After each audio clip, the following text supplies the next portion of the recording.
Et Thomas Gassillou, bonsoir. Bonsoir. Vous êtes député La République En Marche du Rhône et membre de la Commission de la Défense nationale et des Forces armées.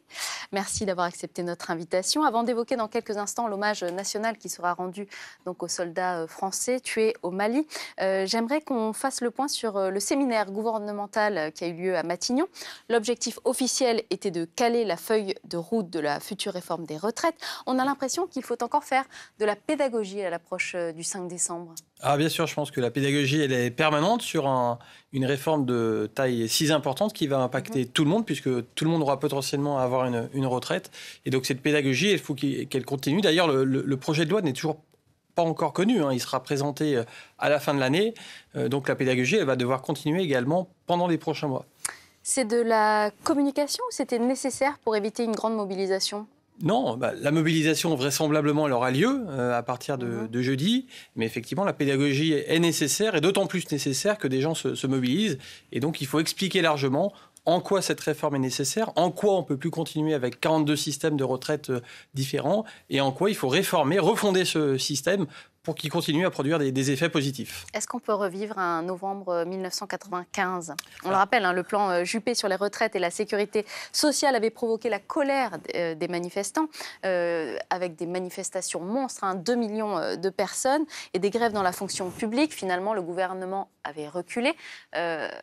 Comment ça va se passer ? Je ne sais pas vous, mais moi, en 1995, j'étais encore au collège. J'étais assez jeune, on va dire. Cette réforme, elle a été pensée depuis très longtemps. Il y a eu plus d'1 an de concertation. On a aujourd'hui une majorité qui a été élue avec des gens de l'ensemble des horizons politiques pour agir. Et donc, les conditions sont remplies pour que, enfin, plus de 20 ans après la réforme de 95, on puisse aboutir à cette réforme si nécessaire. Si la mobilisation est forte et si le mouvement se prolonge, le gouvernement va-t-il reculer ? Je pense qu'aujourd'hui, chacun est déterminé. Et le gouvernement, les parlementaires, tous ceux qui ont compris que cette réforme était nécessaire. Donc non, je crois que chacun est bien motivé pour avancer. Et s'il le faut, il faudra continuer les efforts de pédagogie pour que chacun en soit convaincu. Pourquoi tout remettre à plat et mettre sur un même niveau, par exemple, le régime spécial des avocats et celui des cheminots, alors que finalement, le régime spécial des avocats fonctionne très bien, il rapporte même de l'argent. Et pourquoi, justement, toucher à un régime qui rapporte de l'argent alors que tout va bien ? Mais alors, sur le régime des avocats, effectivement, quand vous avez beaucoup d'avocats actifs et peu de retraités, tout va bien dans le régime. Mais au bout d'un moment, vous aurez un nombre qui va se déséquilibrer. Je pense aux agriculteurs aujourd'hui, où également, vous avez de plus en plus de retraités et moins d'actifs. Et donc, on veut un système qui soit basé sur la solidarité nationale pour que l'ensemble puisse fonctionner, peu importe les évolutions démographiques dans chaque profession. Alors on en vient à l'hommage national qui sera rendu demain aux 13 militaires français tués au Mali lors d'une opération anti-djihadiste.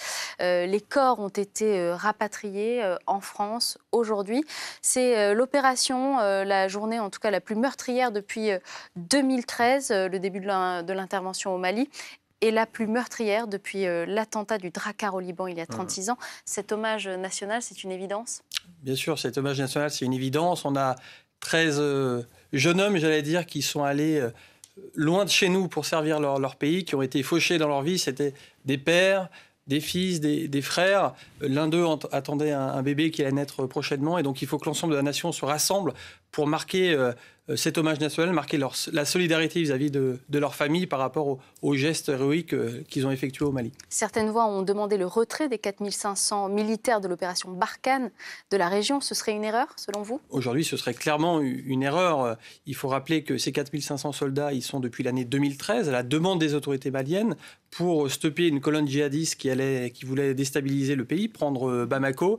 Aujourd'hui, les résultats, effectivement, n'arrivent pas aussi rapidement que prévu, mais il faut faire preuve de patience stratégique pour qu'on aide les armées locales de ces pays à reprendre en main la sécurité de leur pays. Parce que la réponse officielle, c'est aussi, si on part, c'est la porte ouverte à des actes terroristes sur notre sol. C'est crédible ? La zone du Sahel, il faut rappeler que c'est une zone grande comme l'Europe, qui est simplement quelques milliers de kilomètres au sud de notre pays, au sud de l'Europe. Et effectivement, personne n'aurait intérêt à la création d'un État djihadiste à proximité de nos frontières. Et effectivement, ça pourrait avoir des répercussions sur notre sol. Et il ne faut pas oublier également de rappeler que, ne serait-ce qu'au Mali, on a 8000 Français qui y sont installés. Combien de temps les militaires français vont-ils rester ? Il faudra qu'ils y restent autant que nécessaire, avec toujours la volonté que cette période soit la plus courte possible. Mais je crois qu'aujourd'hui, il faut redoubler d'efforts pour qu'on arrive rapidement aux objectifs escomptés. Aujourd'hui, les djihadistes sont toujours actifs. C'est un échec stratégique ou bien la France est trop seule sur le terrain? Il y a plusieurs choses.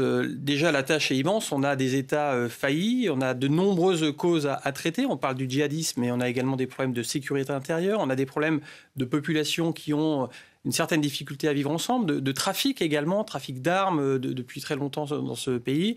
Et donc, il faut être très humble par rapport à la tâche qu'il faut effectuer. 4500 hommes sur un territoire qui est grand comme l'Europe, en définitive, ça ne fait pas grand-chose.